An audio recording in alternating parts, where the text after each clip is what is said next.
Sydney Sweeney has gotten into so much controversy regarding her recent denim ad with American Eagle, to the point that if you go inside American Eagle stores and say anything about the ad, the employees will straight up tell you, we can't talk about the Sydney Sweeney jeans ad. Like, it's that bad. Meanwhile, Gap is out here making jeans ads with Katseye, and the response has literally been night and day, to the point that people are driving to these in-store locations, taking pictures in front of, the Katseye pictures, and even making dance covers in front of the damn stores. People are heavily celebrating an ad of all things about denim of all things.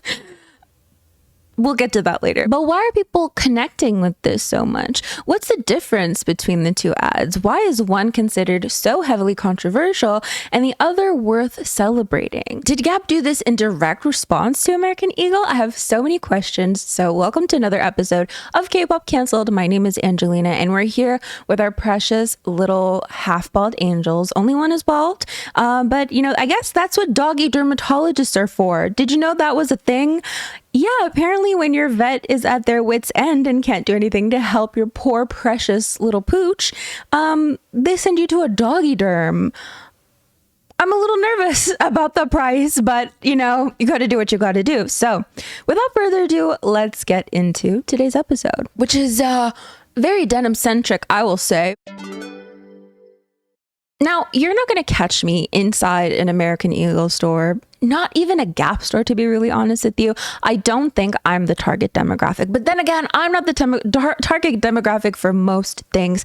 I am not like the other girls. No, I'm really not trying to be a pick me, but I do want to paint the picture that I'm by no means generally moved by ads. I have no stake in this. I'm really just here to talk about Katseye, Sydney Sweeney, and the jeans issue that is taking over the nation currently. So if you're interested in that, that's great. If you're offended by people who don't bow down to companies, then we might not be a great match, and that's totally okay. I'm more than willing to admit that, sometimes I don't even know if it's an extreme end. Maybe to some people it's an extreme end of thinking. We've talked about this in other episodes where I'm anti everything at this point. I'm I can't even stand anybody at the moment because I'm so against it right now. Mind you, I stand Katseye, so, call me a hypocrite. I don't care. I love Katseye with my everything. But not in a parasocial way, I would say.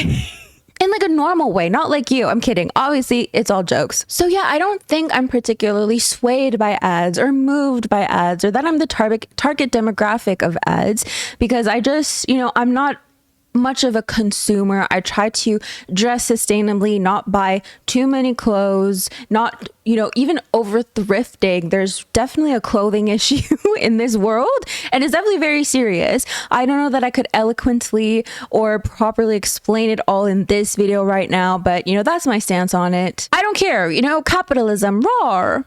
That was supposed to be an Australian accent and a reference to Lily of NMIX, but I don't even really follow celebrities. Metaphorically, metaphorically I follow everything. I follow what people are doing, but physically, on Instagram, I don't really follow celebrities point blank. I'm not following them, and I don't keep up with what they're doing, aside from if it's news related, because that's what I do. That's literally the basis of my being, that is embedded into my let's not go there right now, but I digress. Why is this ad so controversial? The Sydney Sweeney one. And to get into the nitty gritty of that, let's explain what the Sydney Sweeney ad even is, because I talked about it before and I said, unless you're living under a rock, and a lot of people are I guess I'm living under a rock. What did Sydney Sweeney do? I see things on TikTok and I see them so frequently, and when I see it one thing very frequently, I'm this must be so popular, everybody in the whole entire world knows about, and if they don't, then they're literally living under a rock. But maybe that's not necessarily the case all the time. So granted, no, what was the word I'm looking for? Something, insert word here. I get it. Maybe you don't know about the Sydney Sweeney ad, so let me explain it to you. Basically, Sydney Sweeney was sporting a Canadian tuxedo. As she explained, genes are passed down from parents to offspring, often determining traits like hair color, personality, and even eye color. My jeans are blue. So of course she's wearing, all denim in this ad. She's also like, there's more than one ad, by the way. This is just one of the ads. In this ad, she's laying down, like pulling up her denim jeans, and you could see it's a little revealing, if you know what I mean. So that's like kind of part of it. But again, that wasn't the only ad. There were a few ads, but the play on word for jeans, and you have Jeans. Welcome to my spelling lesson. And you also have Genes. So jeans versus jeans. We had this conversation when New Jeans debuted, but I feel like, they weren't really touching on the E word necessarily, but a lot of people are accusing this ad of the E word. There was even an ad where you could see they literally wrote out Sydney Sweeney has great jeans, and they wrote Genes, and then they scratched it out and wrote jeans, the denim counterpart of the first word. If you couldn't tell right now, I'm not really a denim gal. It's not really my thing. I find it to be very restrictive and uncomfortable. And that's just my little opinion on it. My 2 cents on the subject. It's heavily controversial. I used to do outfit roasting videos, and anytime an idol was wearing denim on stage, hot take, I feel like idols shouldn't be wearing denim on music shows. It's uncomfortable, it's restrictive, and it's basically like wearing denim to the gym. Would you make an idol would you force an idol to do that? I think not. I think we need to have a talk with the denim people. I just, imagine having to dance over and over again to the same song in denim. Like, I want better for the world, but I digress. So on one hand, for the ad, you have people who are saying it is so obvious. They're talking about her assets. Like, Sydney Sweeney's jeans are great. Of course, they mean like the jeans that she's wearing, but like, there's no doubt in the world that there's a double meaning to that. Like, her jeans are great. Her assets, if you know what I mean. Her assets, if you know what I mean. Sorry for the repetition, but that's what some people were thinking. Like, that's what it means. Wow, so funny. Sydney Sweeney has really like oh my gosh, I don't even know how to say it. I don't know what we can get away with saying it. When I say assets, do you know what I'm talking about here? But anyways, a lot of other people thought it was way deeper than that. It's not just about her assets necessarily, but it can even be tied to eugenics. I think we're far enough in the video where we can drop the E word, but this blonde-haired girl with blue eyes talking about jeans, how her jeans are great, saying her jeans are even blue. Now, I was a little confused about that. I'm like, okay, like there's literally blue jeans, but like, what does it mean when you say that your Genes jeans are blue? And I looked into it, and it seems that some people, are tying it to blue blood. Saying blue jeans could be tied to blue blood, and having blue blood is this kind of, it can be related to having a pure lineage from what I've read. That's another thing that I don't think I could explain in an eloquent or informative way as of right now, but that's basically the big, the gist behind why the Sydney Sweeney ad was so controversial. So it became not only a meme with people like Doja Cat imitating her, but also such a huge source of discourse online. That's why I was like, unless you're living under a rock, you should know about the Sydney Sweeney ad, because I was just seeing like everybody and their mothers were commenting on this. Like, even Doja Cat was not even like a subtweet of sorts. She literally was saying like word for word, making fun of Sydney Sweeney, saying jeans are passed down from parents. I don't even know how she was saying it because I don't fully remember the TikTok, but I just remember Doja Cat making fun of her as well, among so many other people. And this is by no means the first time that Sydney Sweeney has gone viral for her affiliations. And I mean that in more ways than one, not just her ad affiliations or her political affiliations as well. There was an instance where she was at a family member's birthday party, and it seems that they were wearing MAGA hats. And then, but also with her brand affiliations, I think that's worth mentioning as well. She recently came out with a soap that was made with her bath water that caused a whole discourse as well. People think she's Republican, so on and so forth. But most notably, a criticism I've heard from her is that some fans think that she seems to not be so picky with ads, that she seems to just take whatever ads come her way. Like, I'm pretty sure I heard someone say like she could have been the face of Fendi, but she just chooses to accept all ads, and they don't always make sense with her brand, which that is a discussion to have. I want to talk about that. Capitalism in K-pop, ads in K-pop, because I've seen my fair share of K-pop idols doing ads, I just, have a couple things to say. I don't think you guys are going to like me for it, but I have a couple things to say. God forbid. No, we're not going on that tangent. But that's definitely a criticism that I've heard about her, that she seems to just accept whatever ad comes her way and not being selective or picky. And it's really interesting because you would think like a star of her stature would be. And if you're actually wondering who Sydney Sweeney is, I first saw her in The Handmaid's Tale. She was playing a character named Eden. If you didn't know she was in The Handmaid's Tale, she was. And then I think her breakout role was definitely Euphoria. Maybe you've heard of that. She's played in other movies. Like, I'll go on Tubi and I'm like, is that Sydney Sweeney? Like, she's in quite a few things actually. So that's who she is. I would consider her to be quite a big star now. So the fact that this is a criticism that I keep seeing of her is interesting, is of note. But this brings us to Gap's response, or at least that's what people think it is. They think it is a response to the American Eagle ad, because in this Gap ad, they teamed up with Katseye, a global group with members from various backgrounds, and they're all wearing jeans and dancing to Khaleesi's Milkshake. It's quite a cute dance, actually. Like, there's this type of cat pose that they're doing, and they pair it with this hip move that is just so fun. There are elements of the dance that are quite quirky, and I would say like a little weird, just weird in a good way. Okay, don't crucify me. I just don't know what style of dance this is, and to me it reads a little quirky and odd, but it's very enjoyable. I love it. There's a part where they all kind of lay down on each other, and at the last member, it's just like such a nice sequence of events. They each put their head on each other's like butt or whatever, and then the last member, Danny, is pulled away, and it's just like, it's so smooth and cool. There's even an instance where her leg is up in the air. Like, what more could you ask for? You got a good song, you got some nice dancing, and a global girl group, a global rising girl group. To me, Katseye is already like the most popular people in the entirety of the world, but whatever.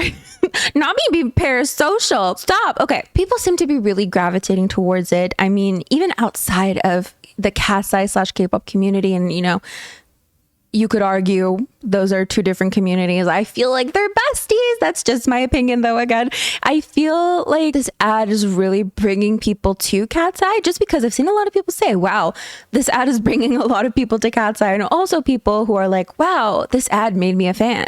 I was going to say they're catching strays, but I guess that's kind of the opposite, isn't it? But anyways, due to the fact that this ad was aired not terribly long after the Sydney Sweeney ad, and the fact that it's very denim centric, people were saying that this must be a response to American Eagle's ad, even if it's not like, hey, here's our response to this American Eagle ad, like a subtweet of sorts. It feels like Gap is subtweeting American Eagle, though mind you, any company who would do a non-problematic jean ad at this point could be considered a subtweet to American Eagle, whether they like it or not, whether it was planned or not. And you know what? Who knows? Because there's some people who are saying, no, this Gap ad was filmed before the American Eagle ad. It just, took a long time to come out, which, I could believe, but regardless, no matter what, at the end of the day, the timing is honestly perfect, and it ended up becoming this kind of Katseye versus Sydney Sweeney type thing, which is one of the reasons I think it was so successful. And I have a list of reasons that I'm going to outline of why I think the ad was so successful, but hold your horses, okay? American Eagle was celebrating Sydney Sweeney's jeans and jeans. Meanwhile, Gap were celebrating Katseye, and a lot of people love what Katseye represent. Which brings us to our first point, which is representation. Our discussion will also include, but not be limited to, fan wars, rage bait, and the power of dancing. But let's start with representation. It's no surprise that a lot of people are praising this ad for representation. There was this post that went viral. It basically shows a picture of Laura, the Gap ad featuring Laura, like an in-person ad, okay? And the person basically wrote, was doing some back to school shopping today at the mall with my daughter, and I stopped to take a picture of this Gap ad. A stunning Indian model with a nose ring, bindi, and om necklace. Saya turned to me and asked why it was such a big deal and why I was taking a picture of it. Saya seems to be this person's daughter. That's when I realized, for her, seeing people who look like her in the mainstream is simply normal. For me, it was a powerful reminder that our kids get to grow up with the kind of representation 7-year-old me could only dream of. That little girl who always wondered why a face like hers was never in magazines gets to raise a daughter who takes it for granted. That's progress. We're always so quick to call out when brands get it wrong, but it's just as important to call out when they get it right. Representation matters. Beauty is universal. Oh, and Laura Raj has great jeans, the jean kind. Jeans. That's the name of the shit. Okay, so Lara actually ended up seeing this and she responded, "This made me cry. It was always my dream to have Indian, especially South Indian representation as a little girl, and I always longed for that. It's my #1 mission to make sure brown girls growing up and the entire South Asian community feels uplifted and powerful and confident. I never want the babies growing up to have to experience feeling underrepresented or not seen the way I and so many others did. I appreciate this so much and I'm sending you all my love. This made my day. I will continue to showcase our beautiful culture with absolutely everything I do and bring it to the forefront." And this isn't a new conversation when it comes to Katseye. This is, I think, always been a conversation, even down to like voting for people. People wanted to have themselves represented in Katseye and they voted for that. Similarly, when Katseye collaborated with Monster High, we got to see each member have their own dolls. And I remember Lara also mentioning, I would have loved to have a doll with a bindi growing up. And though we didn't get to see Manol's reaction to her doll, which is a whole thing in and of itself, you can check out my news channel if you want to learn more about that, but I digress. A lot of people were happy to see that representation too. And that was actually one of the criticisms of like behind why fans were so upset that they didn't get to hear her or see her react to her doll, because they were like, it must have been such a nice moment, we would have loved to see it. So from the Monster High dolls to now, their faces being plastered all over the world, I think that is definitely a reason for people to be connecting with the ad. But number 2, fan wars. I know we go from like something lovely like representation to just like straight up fan wars, and like you can't argue me on this one. I know fan wars like the back of my hand. Okay, fan wars heavily influence people. Gap doesn't even need to be explicit about it because Sydney Sweeney and American Eagle already did all the work. They just have to sit back and watch this unravel. Fans will do all the brain power for them. Like I said, Gap doesn't even have to be like, hey, here's our response to American Eagle. Whether it was planned or not, the timing is perfect enough that fans are like, oh, did you see that Gap responded to American Eagle with their denim ad? Like, it's so genius. And fan war Friday, literally. If there is an added fan war factor to anything, people will jump on it. Like, people love a good fan war. And you can say that you don't, but like, that's just you. You're not the majority of the population, okay? Just saying. So you can't argue this point. I know for a fact the fan war the prospect that, the possibility of a fan war has brought a lot of people to appreciate this ad because they already didn't like the Sydney Sweeney ad. And in not liking the Sydney Sweeney ad, they started talking a lot about the Sydney Sweeney ad. It started a whole discourse around Sydney Sweeney. So if you add this added factor of a response to that ad, of course people are going to jump on it. They're going to, revel in the fact that a company called out a company that they didn't like. The inferred beef alone pulled in so many people, on top of just how fun the ad was in general. I'm not saying this is the only attracting factor to the ad. I think the ad would have been popular regardless, but I do think this added fan war aspect might have given it a little push, okay? It just means that Katseye themselves didn't need to be controversial whatsoever to go viral, but rather they were able to ride someone else's controversy. Again, whether it was planned or not. It's really genius. And like, on that note of whether it was planned or not, I really do wonder, because I've heard some people say basically, I think it was in response to like some companies, like if they were what's the social media manager? Sometimes they would have to wait like so long for an idea to be approved. But like by the time that the idea is approved, the trend's already over. So it wouldn't surprise me that these things are planned out and made way in advance. So do I think Gap saw the Sydney Sweeney ad and was like, you know what this needs? A little bit of Katseye and some Khalees. I don't think that is fully... Like, I don't really think that's probable. Again, I think it's just great timing, but it's really interesting. It would be interesting to get a little bit of behind the scenes on that. But that brings us to another point, which is rage bait. The concept of rage bait. Like I said, Katseye didn't even need to be controversial. They didn't have to say anything. They didn't really even have to do anything aside from dance and be themselves. Their worst crime is probably just wearing the denim.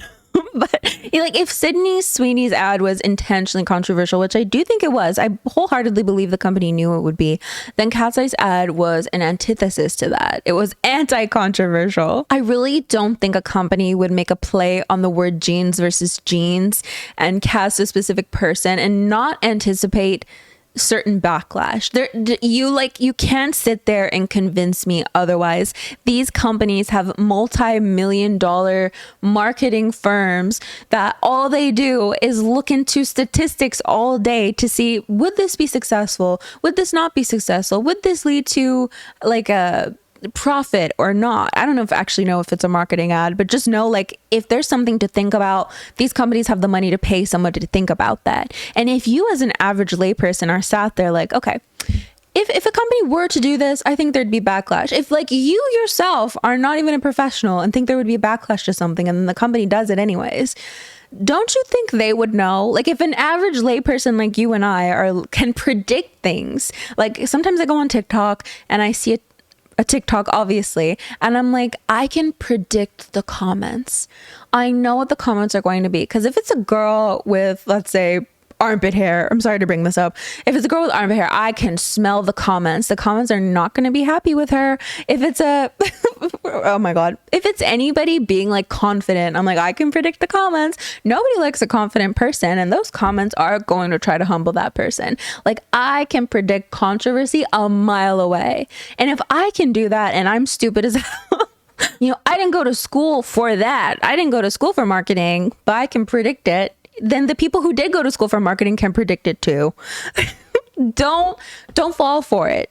There's no way. So American Eagle's ad to me was definitely rage bait. There's no going around it. Some people will sit there and argue with you, be like, there's nothing wrong with it. Like, I don't think a company is that naive. And I don't think you should be that naive either. Now, whether or not you find it problematic is a different story. But I don't think in any world, I don't think there's any possibility that the company didn't anticipate this. That's what I'm trying to say. You can think it's tame, you can think it's not problematic, but I think the company wanted this. Inevitably, if you're going to be talking about genes, GENES, what's the next level to that? Eugenics. And like we were saying, rage bait can be effective, but is it effective long term? Yeah, actually, yeah. People forget. I feel like people are going to forget about this, and then she'll do something else and nobody's going to care. That's kind of how the world goes around. I think people love to hate, but people love even more to defend the people they love with hate. The Katseye ad, yes. On that note, though, that's definitely something K-pop stans have right. When something happens with their idols and they try to silence everyone, they're like, no, let's not bring attention to the topic at hand because we want to protect our idols. Even if the idol did something like terrible, they're just like, no, we need to protect the idol from all of this. Like, they have the right idea, I have to say, because if you want a company to suffer, you wouldn't talk about them. That's the thing. All press is good press. Even if you don't like American Eagle, you're talking about them. And in talking about them, there's more chances that you'll search them up. There's more chances that somebody else will just hear about them and search them up and be like, hey, oh, I needed a pair of jeans. Well, wouldn't you know, there's an American Eagle, which is great for companies because we don't know how to shut up. We really don't. And in doing so, we actually end up uplifting people that we don't like, that we don't support. So how do you do that? How is it that when you talk smack about somebody that you don't like, you end up making them more popular and uplifting them more? Well, that's like how the world goes round. So if you really hated something, if you really didn't want something to get attention, you wouldn't talk about it. Like, and that would actually hurt these companies. There are so many things we have so much power over. If only we could agree on it and act on it, but we don't. And I feel like there's very little chance that everyone's going to agree on one thing and be able to work towards that. Which is really sad because, like, just imagine all the power we have. Like, it makes me think to Michaela, who did that mascara ad, and people were like, oh my god, she's wearing falsies. Da, da, da, da. I mean, people don't know how to shut up about it. And in the end, it was very profitable for Maybelline. More than not, people have forgotten about that and still support her anyways. Like, if you really didn't like what she did, you wouldn't have talked about her at all. The company wouldn't have profited so much about that. Because what happens when somebody makes a false advertisement like that, allegedly, okay? People want to talk about it because they can make money off of it too. People are then going to go out and buy the mascara to be like, oh, Is it true? Is it real or not? You're buying the mascara. You're like feeding into the company. That was the whole point. Wake up. Okay, I'm kidding. I'm kidding. And like, I get it, okay? It's kind of like a damned if you do, damned if you don't situation. You see something, and I'm not just talking about mascara. You could see like something you really hate. A celebrity does something that you really dislike. You could either stay silent about it and everybody else around you is going to talk about it because we haven't agreed on that one thing that K-pop fans got right, that if you talk about it and bring attention to it, it's going to make it worse. Even if it's bad attention, it's still good attention. So like, you're the only one not talking about it, so you might as well talk about it and express your frustration, but you're really talking into the void at the end of the day. That's what it feels like, because in trying to express your dissatisfaction with something, you're uplifting it.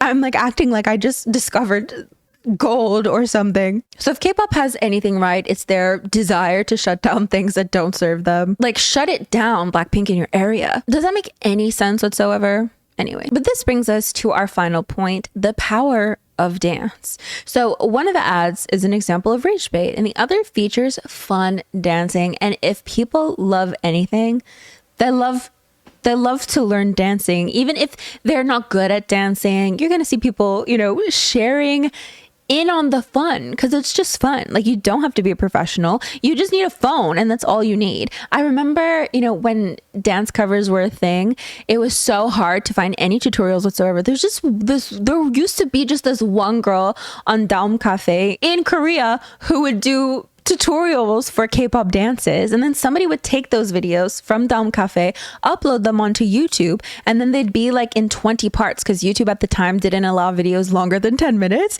So then like you'd have to try to learn the dance, but then sometimes they wouldn't upload each part, so it'd be like part 1 and then part 3, so you'd miss a part in between. And even posting dance covers, I feel like you needed a digital camera to do that. Even fan cams, I mean, you needed a proper camera to even take fan cams to then be able to learn dances that didn't have dance practices to them. So we've really come a long way where like now anyone with a phone can upload anything that they want, including dancing, like dance videos, and you don't even have to be a professional. So that is just something that is so fun that people want to join in on. I mean, Pink Venom's dance practice has more, or is it How You Like That? How You Like That's dance practice has more views than the actual music video. That is such a testament to how much people love dancing in K-pop.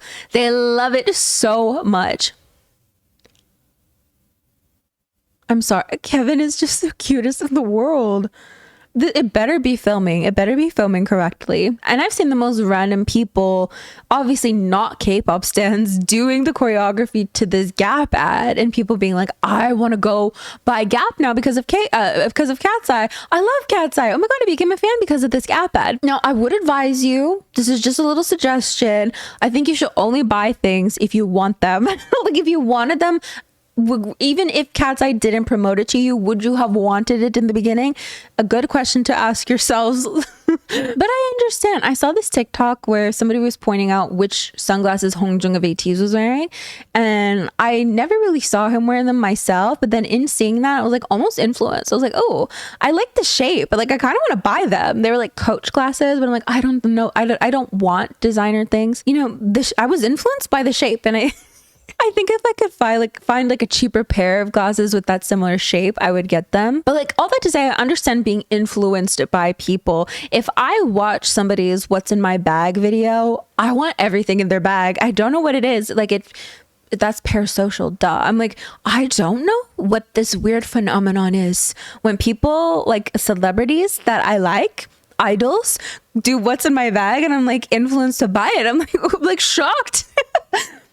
It's the parasocialism, guys. It's hard at work today. No, but I love it. I'm like, oh, I literally crave "What's in My Bag" videos. I don't even have to like the person. I just, if it's in somebody's bag, I want to know. So I totally get it. But again, I'm in like my anti-everything era, and it's a little stressful. It's really a little like, it's not great. It's not great in my mind right now because I'm like everything. How do I get into this? I'll see somebody, I'm watching art restoration videos right now. And I think they're so fun, but like also like the people who buy and sell art, I'm like, we have bigger issues to fry than buying and selling art right now. Like, I'm getting a little too extreme with this train of thought, but you know, I'm glad you're still here. Thank you for supporting me in my tough times. And like, we love art and everything, but like when people are spending like $500,000 on a piece of art, like it makes you wonder, like, you could have used that for something, for other things. Cue the people who are like, rich people can do whatever they want with their money. Is that so?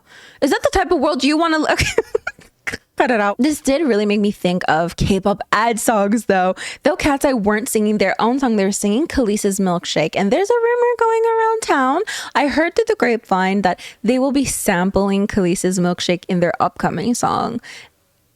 I'm excited for that if that's the case. But anyways, all that to say, music adds so much to an ad. So let me know, did you know these K-pop songs were actually ads? That was for the short. Nugent's song Zero was actually for Coca-Cola. I'm sure that's such a shocker considering they say Coca-Cola Mashita about 20 million times in the song. We also have Lollipop by 21 and Big Bang, which was for the Lollipop phone. I Want by IVE, which was for Pepsi, though I didn't really catch how it was for Pepsi. Hyuna's Colors, I bet you didn't know that was for Toyota Corolla. She literally says, let's go places, Toyota, places, Corolla. So yeah, I think it was pretty obvious. Amazing song though. It is so dreamy. And then Abinga Bing by Orange Caramel was actually for Baskin Robbins. So let me know in the comments other ad songs you can think of. But I reckon that's pretty much it for today's episode. I'm so sorry if it's a little on the shorter side. I basically told myself like, it's okay. Like, it doesn't need to be very long. What if we consider this, you know, my opinion channel? Like, it's a podcast channel, but you know, I used to do content that was more opinion based on my main channel. We've since switched it to here. And sometimes the videos are 10 minutes long. I'm not saying I'm going to do 10-minute videos, but you know, if the video is like half an hour, I feel like that's okay. I can't keep losing sleep over this. Like, it's okay.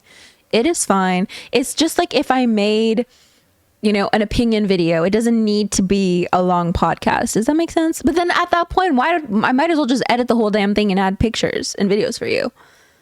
What would you prefer actually? Do you prefer this podcast style, or would you like more kind of like my old content where it's more heavily edited? It's not really sit down chit chat. It's more like to the point, and there's more pictures. But then that's like a lot of work. But like, if it's worth it, then it's worth it. But if it's not, it's not.